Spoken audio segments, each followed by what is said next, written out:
Ejo ni muri park yarababeshye ngo dusigaye kwishyurwa mu byumweru bibiri ngo tutanze fagitire.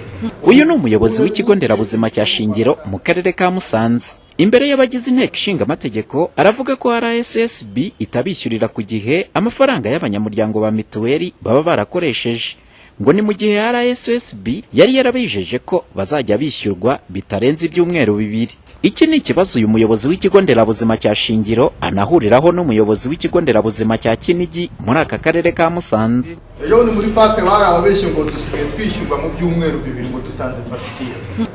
Ugiye kwishyurwa ni ukwa gatandatu kandi dore twatangiye kwa 10 ejo. Ubwo mwumva iyo mikorere turi gukoreramo kandi nkeneye ya miti nzavuza wa mukiriya wa mituweli ujongana ari nawe mukiriya wanjye wimena mu kigonderabuzima. Ubu mwanya ubwanjye wenda nitanzeho urugero mperuka kwishyura ukwezi kwa 4 kandi nkeneye abakozi bajya muri izo visite hirya no hino, nkeneye abajya kwigisha abajyanama b'ubuzima, nkeneye abajya gusura ba bantu bafite ibibazo runaka. Rero ahantu dufite ikibazo nyamukuru ubwishyu bwa mituweli igihe tububonera uri gutinda. Bazanye systeme ngiri kwihutisha ibintu, ahubwo noneho yadindije ibintu, ikenera abakozi benshi. Mwibaza ahantu twinjiza ibintu mu mashini barangiza bakanadutegeka ntitwongere tubikoporere ku ifishi, mu gihe mbere twafataga ibyo dukoze aho ngaho tukabahereza ibigonderabuzima birahomba bitewe n'imikoranire ibigonderabuzima bifitanye n'imituweli. Nubwo abo bayobozi b'ibigonderabuzima bavuga ibi ngo banabihuriyeho n'abandi bayobozi b'ibigonderabuzima muri aka karere ka Musanze, ni mu gihe mu minsi 9 ishize ubwo RSSB yitabaga pake, umuyobozi mukuru wayo yari yagaragaje ko iki kibazo cyakemutse ngo kuko bitarenze iminsi 35 baba bishyuye ibigonderabuzima.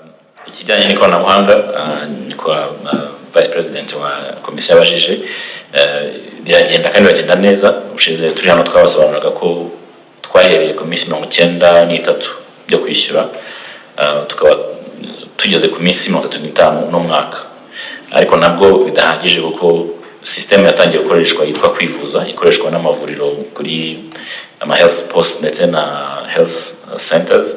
Ubu tugeze aho abishyuwe vuba kurusha abandi bishyuwe minsi 3.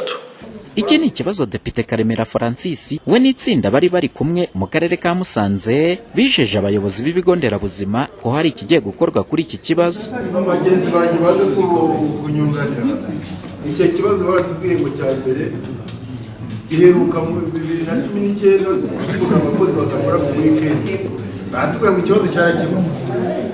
Ejo bundi RSSB yagenda gupfiringira abayobozi bitwa ba Regis bose, umukuru n'umwungirije ngira ngo witwa Dr. Hitimana Regis yawe n'ushinzwe n'ibintu bya mituweli. Ejo bundi namubonye kuri televiziyo avuga ubundi ngo babiterwaga na nuko batari bafite amafaranga. None bafite amafaranga ahagije siko yavuze. Rero wakubye itirera avuga ngo baherwa kubona amafaranga mu kwezi kwa 4 birababaje.